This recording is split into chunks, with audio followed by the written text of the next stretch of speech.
आज है मुख्यमंत्री सुखविंदर सिंह सुक्खू के पंजाब के राज्यपाल एवं चंडीगढ़ के प्रशासक गुलाब चंद कटारिया से मुलाकात के बाद जो बयान आया है उसको लेकर के सीएम ने दोबारा से चंडीगढ़ में हिमाचल के हिस्से की वकालत की है। सीएम ने कहा है कि हिमाचल के 7.19% हिस्सा चंडीगढ़ में हिमाचल का बनता है, जो कि मिलना चाहिए। इसके साथ साथ शानन जल विद्युत परियोजना जो कि मंडी जिले में है उसको लेकर के भी बात सामने रखी है, क्योंकि वो लीज ये कहा जाता है कि 99 साल की थी जो खत्म हो गई है, तो अब स्टेट को वो सौंपी जाए, ना कि पंजाब के पास रहे। इसके साथ साथ बीबीएमबी के लंबित बकाये और नए हिमाचल सदन के निर्माण जैसे अहम मुद्दों के जल्द समाधान की मांग भी की। मुख्यमंत्री ने चंडीगढ़ में हिमाचल प्रदेश के 7.19% वैध हिस्से की मांग दोहराई। उन्होंने कहा कि पंजाब पुनर्गठन अधिनियम 1966 के अनुसार हिमाचल प्रदेश पूर्ववर्ती पंजाब का उत्तराधिकारी राज्य है और उसका यह अधिकार बनता है। साथ ही चंडीगढ़ में नए हिमाचल सदन की मांग भी रखी और इसके साथ साथ बीबीएमबी में लंबित बकाये का मुद्दा भी उठाया। आपको बता दें कि चंडीगढ़ में यूटी है और यूनियन टेरिटरी है और यहाँ प्रशासक का राज होता है। हालांकि जो कर्मचारियों का अनुपात है 60-40 का चंडीगढ़ और पंजाब का है, लेकिन हिमाचल की कोई हिस्सेदारी यहाँ पर नहीं है। तो हिमाचल बार बार क्लेम करता है। अब दोबारा से क्लेम किया गया कि जब पुनर्गठन एक्ट 1966 बना था तो उस हिसाब से हिमाचल की भी 7% के करीब, यानी 7%, 7.19% के करीब उनकी वहां पर हिस्सेदारी बनती है। और इसके साथ साथ ही वहां पर एक हिमाचल सदन बनाने की जगह दी जाए ताकि वो हिमाचल सदन बनाया जाए। और भी कई मांगे उनकी तरफ से रखी गई हैं। साथ ही शानन प्रोजेक्ट का मामला उठाया। आपको बता दें कि जोगिंद्रनगर में, मंडी के जोगिंद्रनगर में शानन प्रोजेक्ट है, जो कि उस वक्त जब मंडी रियासत होती थी, जब भारत आज़ाद नहीं था, उस वक्त बना था और ये कहा गया था लीज पे दिया गया है।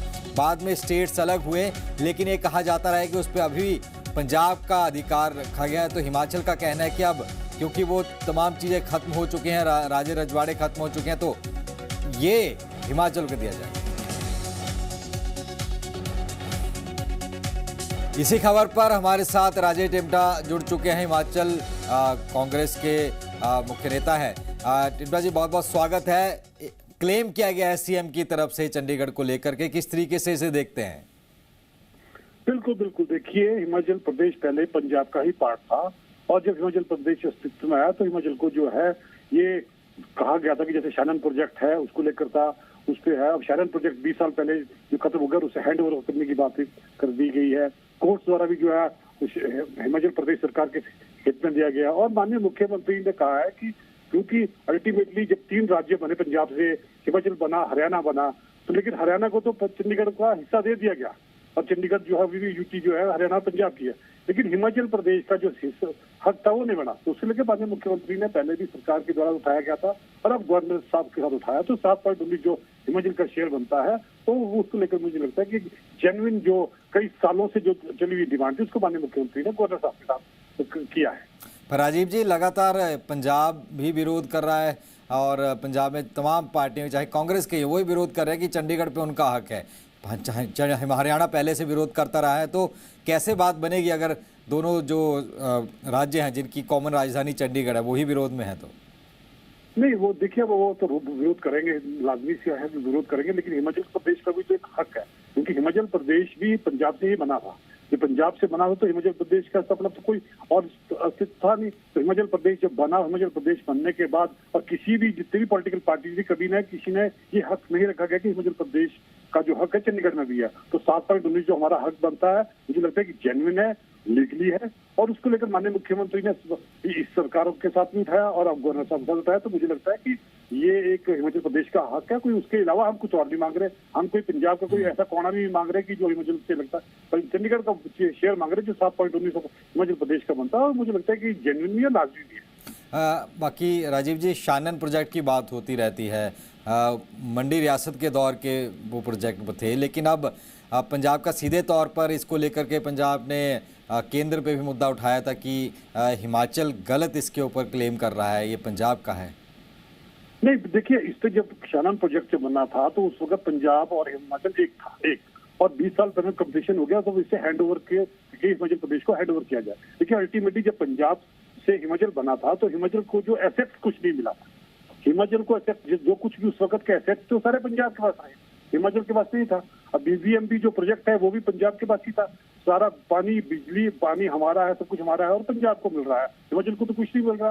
अगर त्रासदी आती है, बाढ़ आती है तो हिमाचल प्रदेश की जनता उससे भुगतती है। तो मुझे लगता है ये बड़े जेन्युइन से जो चीज है जो उसको लेकर माननीय मुख्यमंत्री ने गवर्नर साहब के पास उठाया है और हिमाचल का हक भी है। अल्टीमेटली देखिए, हिमाचल प्रदेश पंजाब का एक छोटा भाई है, क्योंकि पंजाब से निकला हुआ हिमाचल प्रदेश है। तो मुझे लगता है बिल्कुल अपने हक की बात आपका कहना कि सामने रखिए, देखना होगा अब इस पे केंद्र का और बाकी जो स्टेक होल्डर्स सरकारें हैं राज्यों की, उनका क्या कहना। बहुत बहुत धन्यवाद राजीव किमटा जी जुड़ने के लिए। आगे बढ़ेंगे। शिमला के रिज मैदान में नशा मुक्त भारत अभियान का समापन हुआ है। नशे के खिलाफ जागरूकता का संदेश दिया गया। अंतर्राष्ट्रीय मादक द्रव्य के दुरुपयोग और अवैध तस्करी के खिलाफ इस दिवस के अवसर पर शुक्रवार को राजधानी शिमला के ऐतिहासिक रिज मैदान पर नशा मुक्त भारत अभियान के तहत जागरूकता कार्यक्रम आयोजित किया गया। यह अभियान 17 जून से 26 जून तक चलाया गया, जिसका समापन हो गया है। समापन समारोह में साइकिल रैली भी निकाली गई। इस दौरान राजस्व मंत्री जगत सिंह नेगी ने बतौर मुख्य अतिथि शिरकत की। अभियान के तहत लोगों को राष्ट्रीय नशा मुक्ति हेल्पलाइन 14446 की जानकारी भी दी गई। इसके साथ ही जो नशे से जुड़ चुके हैं, लत से जूझ रहे हैं, उन्हें समय पर परामर्श और सहायता कैसे प्राप्त हो, ये भी बताया गया। हिमाचल प्रदेश में चिट्टे को लेकर विशेष अभियान हमारे माननीय मुख्यमंत्री ठाकुर सुखविंदर सिंह सुक्खू ने चलाया है और वॉकाथॉन के जरिए, बहुत सारे सेमिनार्स के जरिए और यहाँ तक कि कानून भी जो है बदला गया है हिमाचल में और इसको बड़े सख्ती से किया गया और पूरे प्रदेश के पंचायतों में जो है मैपिंग की गई है कि कहाँ पर जो है इसका ज़्यादा मेनेंस है। तो इसमें जो है बहुत सारे कदम उठाए गए। मैं ये कहना चाहती हूँ हमारे यूथ को कि प्लीज नशे में इंडल्ज मत करें और अपनी हेल्थ का ध्यान रखें, क्योंकि आने वाले टाइम में हम ही लोग आगे will be the future of this country. So it's better not to indulge in this नशा and all and be safe and be healthy. और जो ये नशे से उनकी भी मुक्ति करानी है, तो मैं समझता हूँ सुधार, समाज में सुधार तभी होगा कि जब हर व्यक्ति ये संकल्प ले कि हमें किसी भी प्रकार का नशा नहीं करना है, चाहे वो शराब हो, चाहे चिट्टा हो या अन्य कोई मादक पदार्थ। तो हिमाचल में नशा जड़ से खत्म हो, इसके लिए सरकार ने कई चीजें शुरू की। अब हिमाचल में सरकारी भर्तियों के लिए एंटी चिट्टा टेस्ट अनिवार्य होगा। कार्यकारी मुख्य सचिव के पंत का एक बड़ा बयान सामने आया है। अंतर्राष्ट्रीय नशा निषेध एवं अवैध तस्करी निवारण दिवस के अवसर पर शुक्रवार को पूरे हिमाचल प्रदेश में एंटी चिट्टा दिवस मनाया गया। इस दौरान राज्य सरकार और हिमाचल प्रदेश पुलिस ने नशे के खिलाफ अब तक की सबसे बड़ी संयुक्त कार्रवाई करते हुए प्रदेश के 10 स्थानों पर एनडीपीएस अधिनियम के तहत जब्त किए गए करीब 13.28 करोड़ रुपए के अंतर्राष्ट्रीय बाजार मूल्य और मादक पदार्थों को वैज्ञानिक तरीके से नष्ट भी किया। तो आपको बता दें कि इससे पहले जितने भी पंचायत के चुनाव होने हैं, अन्य चुनाव होने, उसके लिए कहा गया था कि जो इंडल्ज होगा चिट्टे में उसको नहीं टिकट मिलेगा, उसको नहीं चुनाव लड़ने दिया जाएगा। अब भर्तियों के लिए टेस्ट अनिवार्य कर दिया गया है। की जा रही हैं। एक जो भी भर्ती होगी सरकार में, जो भी एम्प्लॉयमेंट दिया जाएगा, उसमें एंटी चिट्टा टेस्ट एक कंपलसरी किया जा रहा है। उसके लिए टेक्निकल पैरामीटर्स जो हमारा स्वास्थ्य विभाग है वो उस पर काम कर रहा है और उसको बना रहे हैं और जैसे ही टेक्निकल पैरामीटर्स बन जाते हैं उसको हम नोटिफाई कर देंगे। तो एक ये चल रहा है और दूसरा ये भी निर्णय लिया गया है कि चिट्टा और जो भी सरकार की कुछ मेन प्रायोरिटी हैं उनमें सभी डीसीज और बाकी अधिकारियों को भी उस पर एवेल्युएट किया जाएगा और उस एवेल्युएशन के हिसाब से उनकी परफॉर्मेंस को भी उस हिसाब से जज किया जाएगा। उस पर उनकी परफॉर्मेंस को उस तरह से नंबर दिए जाएंगे। तो इसी खबर पर हमारे साथ अंकुश डोवाल फोन लाइन पर जुड़ चुके हैं। अंकुश, अब ये बड़ा कदम के तौर पर इसे देखा जा सकता है, क्योंकि आपको अगर सरकारी भर्तियों में जाना है तो एंटी चिट्टा टेस्ट जरूरी है। कब से लागू होगा, क्या कुछ इसके लिए रोड मैप तैयार किया गया है? देखिए, हिमाचल प्रदेश सरकार चिट्टे के खिलाफ एक निर्णायक लड़ाई लड़ती हुई नजर आ रही है। पहले ऐसा इंजीनियरिंग और डॉक्टर के स्टूडेंट के लिए किया गया था। अब राज्य सरकार का एक और कदम ये है कि कोई भी अगर सरकारी सेवाओं में आना चाहता है तो उसे एंटी चिट्टा टेस्ट करवाना होगा और अगर वो इसमें पॉजिटिव पाया जाता है तो वो नौकरी ज्वाइन करने से पहले उसे रिहेबिलिटेशन सेंटर भेजा जाएगा जहां पर उसका इलाज किया जाएगा। राज्य सरकार इसे 2 श्रेणियों में बांट रही है। एक तो वो लोग जो नशा तस्करी कर रहे हैं और अपनी प्रॉपर्टीज बना रहे हैं, पैसा कमा रहे हैं, और दूसरे लोग वो जिन्हें इस चुंगल में फंसाया जा रहा है। तो अगर ऐसी कोई परेशानी आपके आसपास है, कोई लोग है या कोई युवा है जो चिट्टे की चपेट में आ गए हैं, उसकी जानकारी 112 पर दी जा सकती है। इसके लिए राज्य सरकार रिहेबिलिटेशन करवा रही है। लेकिन इसके बीच राज्य सरकार जल्द ही ये बात नोटिफाई करने वाली है, इस विषय पर आगे बढ़ने वाली है कि अगर चिट्टा पॉजिटिव पाया जाता है कोई, तो उसे हिमाचल प्रदेश में नौकरी नहीं मिलेगी। और जिस तरह आपने भी जिक्र किया कि पंचायत चुनाव में ये फैसला पहले लिया जा चुका है और आने वाले वक्त में राज्य सरकार इस दिशा में तेजी से आगे बढ़ती हुई बहुत बहुत धन्यवाद अंकुश। तो अब एक और चिट्टे पर प्रहार हिमाचल सरकार की तरफ से। आगे बढ़ेंगे। पाउंटा साहिब से लगी उत्तराखंड की सीमा कुल्हाल बॉर्डर पर गुरुवार देर रात पुलिस और निहंग सिंहों का जत्था आमने सामने आ गया। रुद्रप्रयाग जाने की जिद के चलते निहंगों ने हाथों में कृपाणें लहराते हुए नजर आए। पाउंटा साहिब में कई घंटों तक ये चली बैठक नाकाम होने के बाद सिख जत्थेबंदियों ने रुद्रप्रयाग की तरफ कूच का प्रयास किया था, मगर हिमाचल उत्तराखंड के बॉर्डर पर पुलिस बल ने उन्हें आगे जाने से रोक दिया। उत्तराखंड में विवाद को लेकर के निहंग सिखों और प्रशासन के बीच बैठक हुई, जो कि थोड़ी देर पहले खत्म हुई है। बैठक के बाद निहंग जो है अब फिलहाल माहौल जो है शांत कर दिया गया है, लेकिन प्रशासन ने बॉर्डर पर बैरिकेड्स लगा दिए हैं। ये कहा जा रहा है अगले 2 दिन तक पाउंटा साहिब में ही निहंग सिंह रहेंगे और उसके बाद फिर देखना होगा कि आगे क्या कुछ रणनीति रहती है।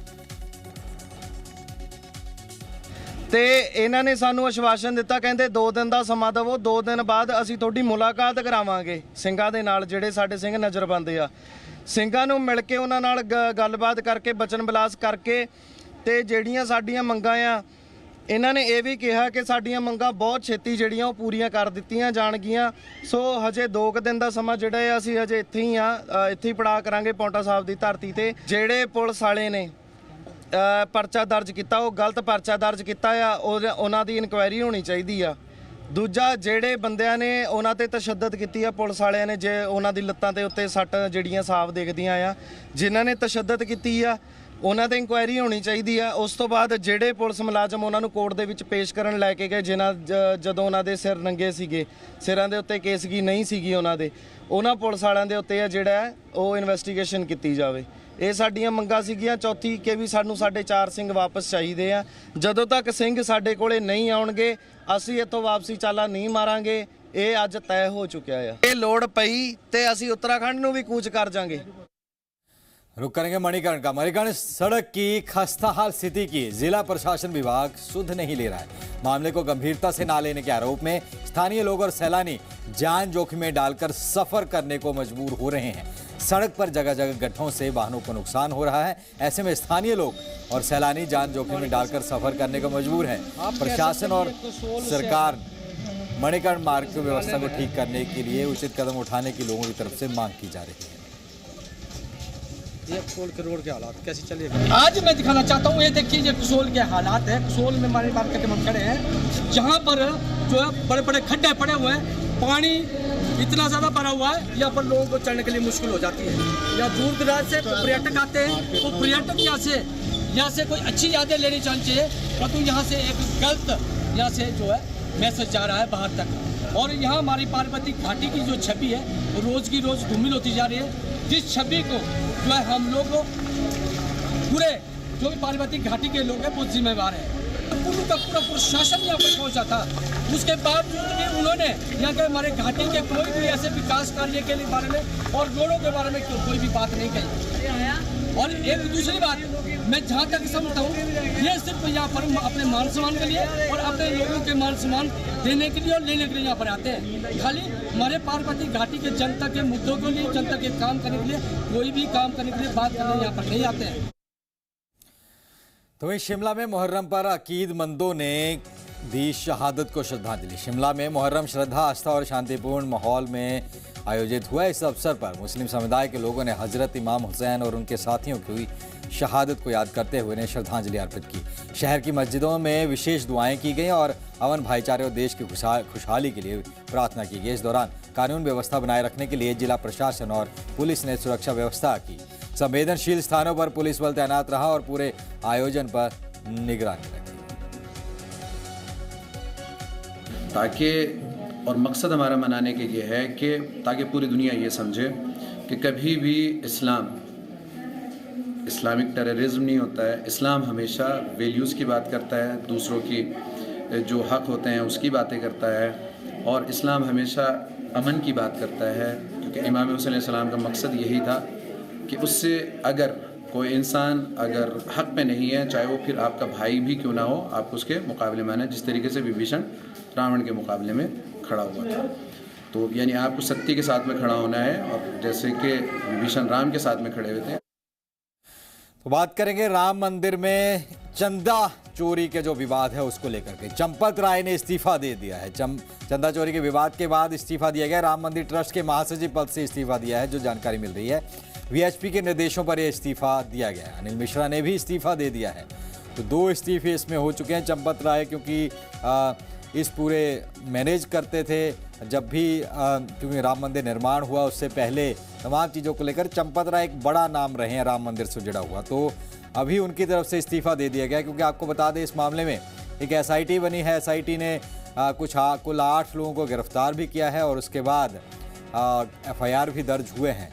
तो ऐसे में अगर देखें तो फिलहाल राम मंदिर में से 2 बड़े नाम चंपत राय और अनिल मिश्रा दोनों ने इस्तीफा दे दिया है।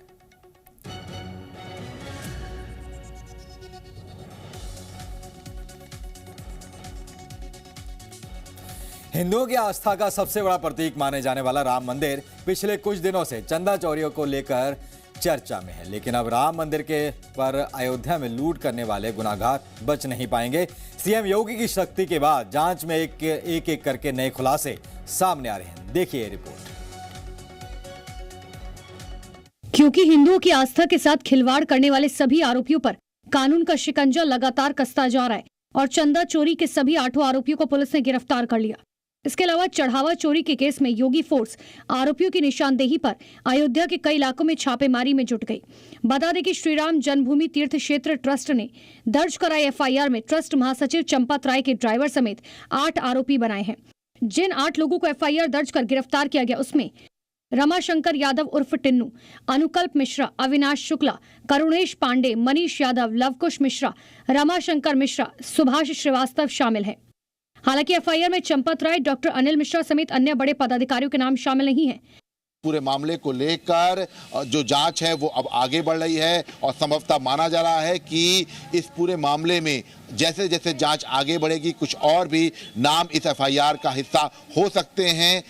चंदा चोरी को लेकर शुरुआती जांच में रामशंकर यादव उर्फ टिन्नू को अहम किरदार माना जा रहा है, लेकिन जल्द कुछ और लोगों के नाम भी सामने आ सकते हैं। हालांकि चंदा चोरी के सामने आने के बाद से विपक्ष मामले पर पूरी तरीके से हमलावर है। छोटे छोटे कर्मचारियों को मुकदमा दर्ज किया, उसमें चेयरमैन निपेंद्र मिश्रा पर मुकदमा दर्ज होना चाहिए, उसमें मुकदमा दर्ज होना चाहिए गोपाल राव पर, चंपत राय पर जो सारा माल चंपत कर गए, फिर उसमें अनिल मिश्रा जो उन्होंने कमीशन खाया, रिकॉर्ड में आ गया कितना इतना पैसा कमीशन इन्होंने खाया है। तो ये साबित हो, इन सब चीजों इनके ऊपर मुकदमा दर्ज होना चाहिए। विपक्ष लगातार आरोप लगा रहे कि पूरे मामले में छोटी मछलियों को फंसाया गया, जबकि बड़े किरदारों को बचाने की कोशिश की जा रही है। हालांकि घटना का पूरा सच जांच के बाद ही सामने आएगा। तो वहीं राजा रघुवंशी की हत्या के बाद अब पुणे हत्याकांड ने पूरे देश को झकझोर कर रख दिया है, जिसमें रोजाना नए चौंकाने वाले खुलासे सामने आ रहे हैं। सूत्रों के हवाले से खबर है कि सिया जांच में सहयोग नहीं कर रही। हालांकि इस बीच आरोपी सिया और चेतन ने पूछताछ में अपने बयान से हलचल पैदा कर दी है।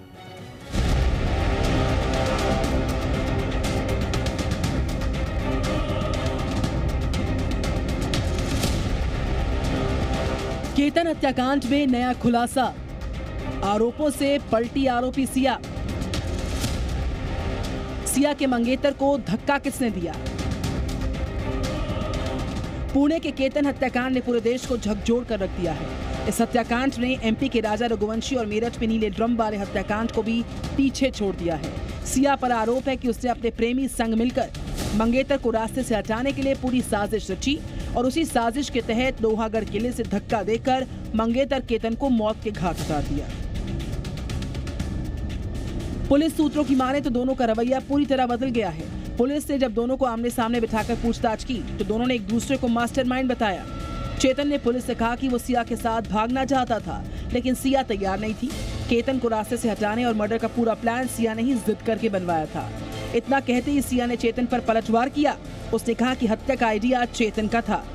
जब 14 जून को पहली बार केतन को मारने की कोशिश नाकाम रही, तब चेतन उसके सामने रोया था कि उसका प्लान फेल हो गया। हालांकि जांच अधिकारियों का कहना है कि आरोपियों की डिफेंस स्ट्रैटेजी हो सकती है। पुलिस के पास पर्याप्त सबूत है। केतन की हत्या 18 जून को हुई, लेकिन उससे पहले सिया और उसके प्रेमी का एक सीसीटीवी फुटेज सामने आया था, जिसमें वो एक कैफे पर बैठे नजर आ रहे हैं। दूसरी तरफ सिया के माता पिता का कहना है कि अगर उनकी बेटी गुनहगार है तो उसे भी पहाड़ी से धक्का दे दो। नहीं, बिल्कुल जानकारी नहीं, कुछ जानकारी नहीं। सिया एक सिंपल लड़की थी, 19 साल की लड़की है। 19 साल की लड़की क्या ऐसा करेंगी सर? सर उसकी वीडियो भी वायरल हुए हैं। नहीं, अगर उनका कुछ ऐसा बोलना था तो उन्होंने पहले रियलाइज करना चाहिए था, हमें बताना चाहिए था आपका बच्चा ऐसे कर रही है, अच्छी बात नहीं है, आप उसे समझाओ। तो हम हमारी बेटी को कुछ बोलते, चिल्लाते थे, डांटते थे, कुछ तो करते थे। मुझे उसके बारे में कुछ पता नहीं, चेतन कहाँ से आया, ना तो मैंने आज तक उसका चेहरा देखा।